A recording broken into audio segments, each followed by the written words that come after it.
All right, excellent. This is day 2 of Simple Sentences. Hello, friends and family. Welcome to the ELI New York Focus Grammar Lesson Series. My name, of course, is Teacher Robert. I'm from New York, in New York, and today we're going to learn about an important characteristic of simple sentences, what they are, and the different types of sentences. All right, let's get started. But first, we're going to have to do a little review, because reviewing is always necessary and important. So let us review the 2 important characteristics that we went through last week of the sentences. It's 1, a sentence must express a complete idea, and 2, a sentence must also have a subject and a verb. Today, we're going to talk about the 3rd most important characteristic about simple sentences, and that is that a sentence must have meaning. All right. Let's go to the videotape. All right, so the meaning of any sentence may be different based on different expressions. This expression may be a statement, a question, a command, or an exclamation. Based on the different meanings or thoughts, a sentence is divided into 4 types. You have 1, the declarative sentences, 2, interrogative sentences, 3, imperative sentences, and 4, exclamatory sentences. Now let's understand each one of them, shall we? All right, let's start off with the first one. And the first one is actually the declarative sentence. These sentences tell information about anything. And of course, remember, for punctuation, these sentences end in a period. So let's look at one example. And one example of this type of declarative sentence is Central Park is in the middle of Manhattan. Now, here we're telling information about the location of Central Park. New York has 5 boroughs or parts: Manhattan, the Bronx, Brooklyn, Queens, and Staten Island.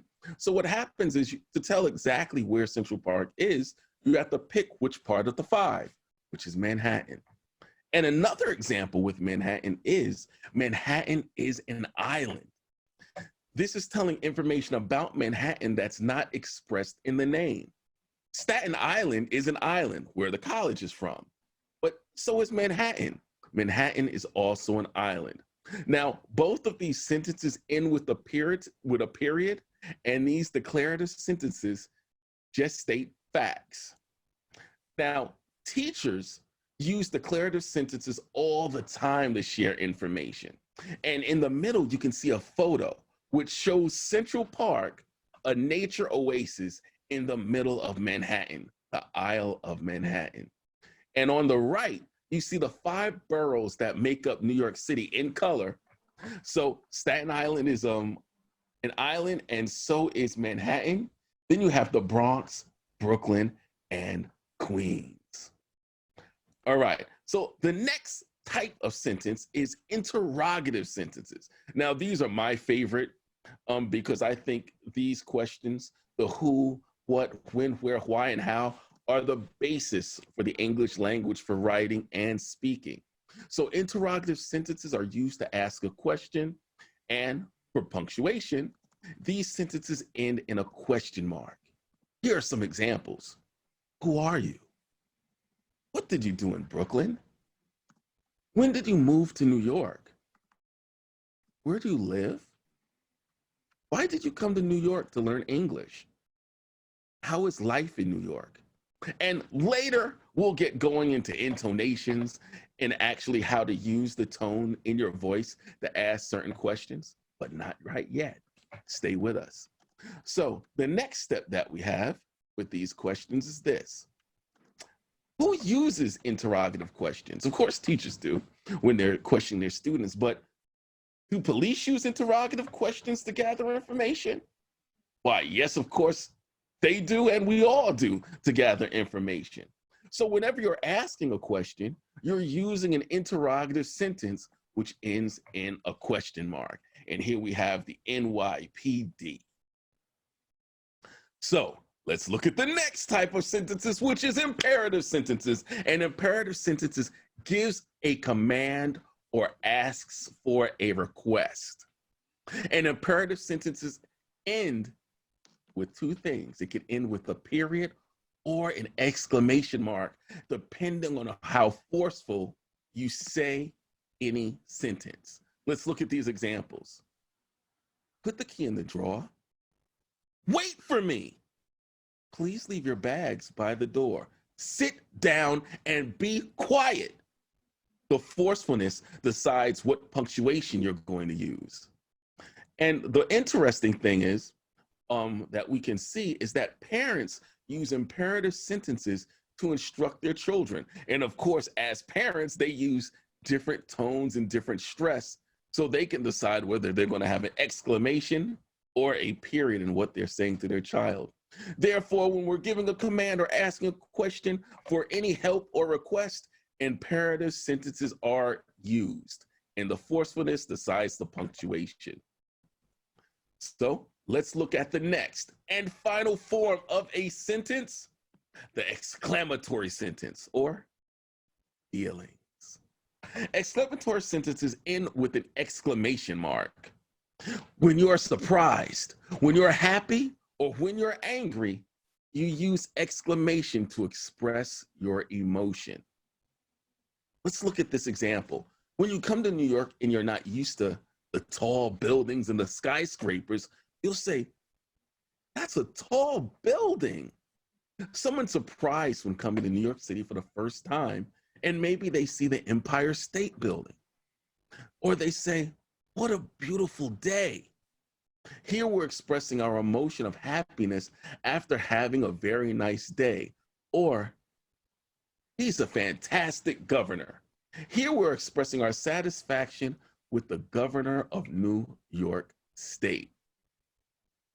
So exclamatory sentences, therefore, they're used for expressing emotions or feelings, especially when you're expressing surprise, happiness, or anger. And remember, for punctuation, it's exclamation mark at the end.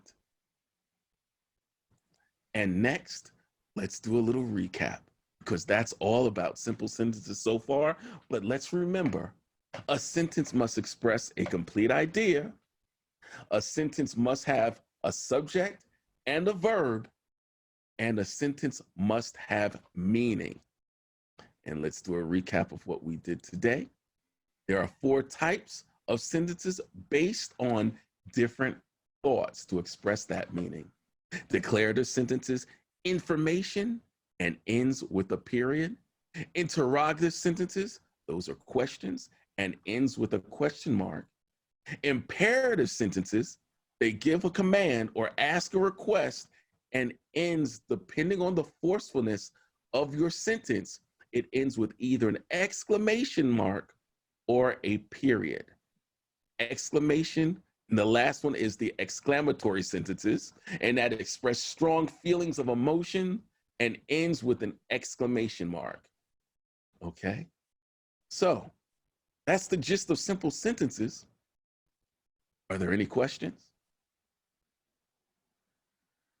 Let's go look at the chat. Or hi, Robert. You hear me? Hey, yeah, how are you? Welcome back. Could you tell us the pronunciation of the 5 boroughs slowly and regular pitch? Okay, let's go back to the slide. All right, do you want, I'll do it in a New York accent. You got Staten Island. All right, so there's 2 forms of saying it. You could say Staten Island, but most New Yorkers don't say it. They'll go Staten Island. You have Brooklyn, you have Queens, you have, whenever you say Bronx, you always say the Bronx. I guess if you're from New York City, you say the Bronx. But if you're not, you'll probably just say Bronx. But this is how we say it. The Bronx, Manhattan, Queens, Brooklyn, and Staten Island, with those accents and missing those pronunciation of the T's, all well and good, New York style. Here we go. All right. Any other questions we have? All right. So people on Facebook or on Zoom, you can write your questions right now. And if you have any question, you can do it. If you are not sure, you want to type in Portuguese or in Spanish, you can also type your question. We can do the translation for you guys. Okay. Indeed. Um, we have, yeah, we have. So thank you. I don't know. Is on Facebook people can write where you are watching from. We have students from on Zoom. We have. Let me remember. We have people from Bogota in Colombia. We have students from Santa Brazil, Cruz in Bolivia, Santa Cruz. Yeah, Bolivia, and we had people from Sao Paulo. Yeah, we have people Colombia. from Sao Paulo in Brazil. So if I guess there are more people from Brazil. So if you wanna tell us where you're from, and Robert, have you ever been in Brazil or in Bolivia or in Colombia? Not yet, but I want to go, especially to Brazil and Colombia, and no, and Bolivia too, because there's a video game I play that shows the different parts of Bolivia and the country. It looks amazing. It really does. And Brazil, of course, because I actually have friends who visit Brazil a lot, and they say the culture is amazing and the people are even more magnificent. And you know, I went to Colombia for Christmas, and that was an amazing time. But I have to go see more parts of the country. My friends actually went to all different parts of Colombia.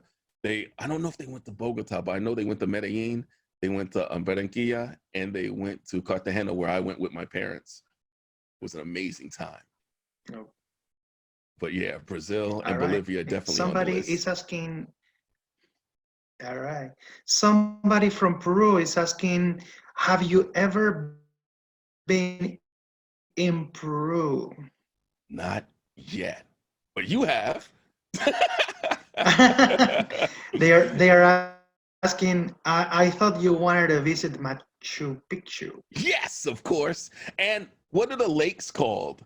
There are like these lakes in Peru, and they have one where you can actually like swim in, and they're like nice clear water. And we had this whole discussion in the class before about when you take a bus, how far is the walk from when you get dropped off to actually walk to the top of Machu Picchu? And it's a little hike, isn't it? Yeah, Yeah, wow. So very high. I have to get in shape for that long walk. Somebody's asking, there's a question on Facebook. It says, I would like to know what is it like right now in New York? Well, I guess maybe they're asking about the About the situation, but yeah, the could you tell us quarantine. what's New York like? Yeah, Well, maybe using the grammar you were explaining. all right. So, okay. New York is quiet now. I guess that's the most simple sentence. Let's go back to all of the sentences that we have. Let's go back to the review slide. All right. So We, a declarative sentence, let's say New York is under quarantine, giving information about the situation in New York. And you already asked an interrogative question. How is New York, ending in a question mark? Imperative. Oh, yes. Here goes an imperative one. Stay at home. Wear your mask. First sentence, stay at home with a period. Wear your mask with an exclamation point. And I'm not angry. I'm happy. But let's say something like I'm surprised because we have to stay home. I guess that's like an exclamatory sentence. It doesn't bother me. I'll stay home and play video games and try my best to hang out with my friends. But yeah, we're trying to get out of this thing as quick as possible. Did you hear now they have like protests in Boston now? So we might be opening up, pretty soon, or different sections of the state are opening up. But I think New York City, because New York City is such a closed area where you go outside your house, you're going to see somebody else, and the buildings are right beside each other. So I think we'll be the last oasis to open up. If not this, definitely in the state, not sure about in the country. But yeah, we want to make sure that it doesn't come back, Mhm. I guess, and make sure that the economy thrives and just make sure everyone's safe. Right now, there's not All that right. many people on the street. So, Yeah. yeah, walking around. We have a question from Miguel from Bolivia. He's asking, what's the difference between quarantine and lockdown? All right. Well, I would say, well, with a lockdown, usually, well, there's two things. A lockdown, you could say that the businesses are on lockdown, meaning they shut their doors and they have to lock their businesses. A quarantine is because there's two different ways of viewing it. You can be on lockdown for a certain amount of hours.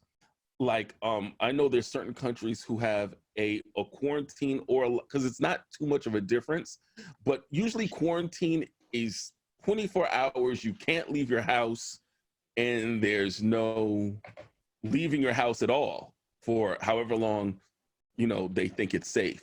A lockdown is more like you're locked in your house for a certain amount of hours, like let's say from 8 p.m. until 7 a.m. at night, so they don't want you to go outside at night or whatever. But a quarantine to me, is a bit more serious. Well, a serious quarantine, because a lockdown isn't exactly.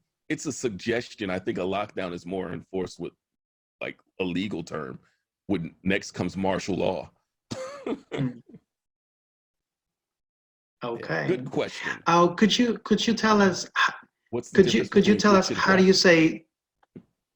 Could you tell us how do you say? Is it stay in quarantine, be in quarantine? Is it in quarantine, on quarantine? No, it's What it's it's or um in lockdown? You said in lockdown, stay in lockdown. What's the correct verb? yeah, I would say in, because you're inside your house. You're in quarantine. It's a presence, a state, a being. So you're going to be on lockdown. Well, I think that's more of like a New York slang. I'm on lockdown. But they want you to remain in quarantine and to sustain a locked in or a lockdown situation. Yeah, All but right. when you listen to rap music, you say on lockdown a lot. So On lockdown. All yeah. right. Well, you explain interrogative sentences. We have a question here from Natalia from Colombia. She's asking, what's the difference between which and what? Okay. What means let's say, okay, which is mostly between something, like which flavor of ice cream do you like? Do you like strawberry or vanilla? But if you say, what is your favorite flavor, they're not giving you a choice of what to answer back. They want your direct answer. My favorite flavor is chocolate, I guess. I guess it's chocolate, or cookies and cream or something. But so which is almost like which one, A or B, and what, they want a direct answer of what something happens. So one is a direct, and the other is which is a choice, and what is a more direct response that they want from you. I think that's a good explanation. All right. Okay. Well, we just want to say hello to people that are joining us on Facebook. We have Jonathan. Sahyam from Mexico. I Woo-hoo. guess she is a former ELI student, Oh right? I wow! guess Welcome back. if I'm so welcome back if I'm not mistaken with the name. So Sahyam, if you have any question, just shoot it at us. All right. Okay, so you guys, well, we have greetings from Peru, somebody else from Peru, Carlos. All right, hello. And people who are joining, remember, right now we're answering questions. So if you have any question, if you want to type your question in Spanish or in Portuguese, we can do the translation and help you. And people that are in Zoom, more people are joining in Zoom now. So thank you very much for joining. And if you want to tell us any question, or just you want to type any sentence or any example of what it was explained today. And so let's recap again, Robert, just to say goodbye to everybody if there is Okay. no more questions. So just like we said, simple sentences, use them. It's very important to remember that it's always with a verb and a subject and a verb. So you can say a simple sentence like what's the most common? Fred is dead. Most common. Fred, that's the subject. And what's Fred? What's his, I don't know, his state of being is dead. It's a song too. Fred is dead. Look it up. And always remember also when you're using a sentence to use the proper punctuation, whether it's periods, question mark, exclamation marks, or is there anything else? No, I guess those are the top ones. Just learn English, have fun, join us, ELI. We're doing this next week, right? We have another amazing teacher coming to represent us. All right. Yes, yeah. So, okay, thank you, Robert. So thank you very much for your class. Very much. Thanks for having me. So what you have at the back? You are on Times Square right now? Oh yeah, let's see where I'm at. Here we go. Yeah. Yeah. All right. So there you go. There you go. There you go. New York, okay. New York. So New York. So thank you very much, Robert. And again, thank you everybody from watching from different countries. So we have people from Brazil, from Bolivia, from Colombia, from Peru, from Mexico. So thank you very much for watching. And remember, it's every Tuesday we have a class taught in English, 100% in English with one of our ELI teachers.